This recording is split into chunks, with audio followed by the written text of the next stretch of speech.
అనుదిన నిత్య జీవపు మాటలు. దేవుని నామానికి మహిమ కలుగునుగాక. దేవుని వాక్యాన్ని చదువుకుందాము. యెహోవాను నమ్ముకొనివాడు ధన్యుడు, యెహోవానికి ఆశ్రయముగా ఉండెను. ఇర్మియా గ్రంథము 17వ అధ్యాయము 7వ వచనం. ఇజ్రాయేలులకు కష్టం వచ్చినప్పుడు, శ్రమలు వచ్చినప్పుడు కొన్నిసార్లు రాళ్లను రప్పలను నమ్ముకున్నారు. మరికొందరైతే అధికారులను రాజులను నమ్ముకున్నారు. అయితే వారి వలన వచ్చే ఆదరణ అంతంత మాత్రమే. ఎందుకంటే రాళ్ళు రప్పలు వారికి సహాయము చేయలేవు. మనుషులు కూడా దేవుని చిత్తము లేకుండా వారికి గాని మనకు గాని సహాయము ఏమీ చేయలేరు. ఆపత్కాలములలో యెహోవా నమ్ముకొనదగిన సహాయకుడు. ఆమేన్. ఆయననే నమ్ముకోవాలి.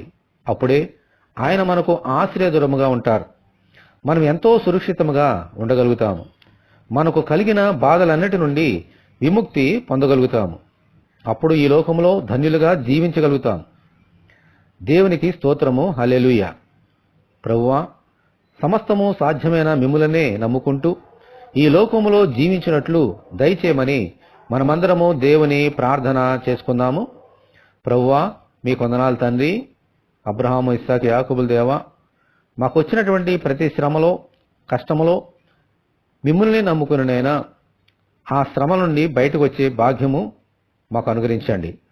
మనుషులను నమ్ముకొనకుండా, మా శక్తిని బలాన్ని నమ్ముకొనకుండా, అధికారులను నమ్ముకొనకుండా సమస్తము సాధ్యము చేయగల మిమ్ములనే నమ్ముకుంటూ ఈ లోకంలో జీవించినట్లు నీ కృప మాకు దయచేయండి.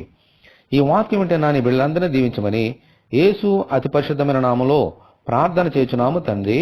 ఆమేన్. ప్రభు అయిన యేసుక్రీస్తు ఆత్మ మనకందరికీ తోడేయునుగాక. ఆమేన్.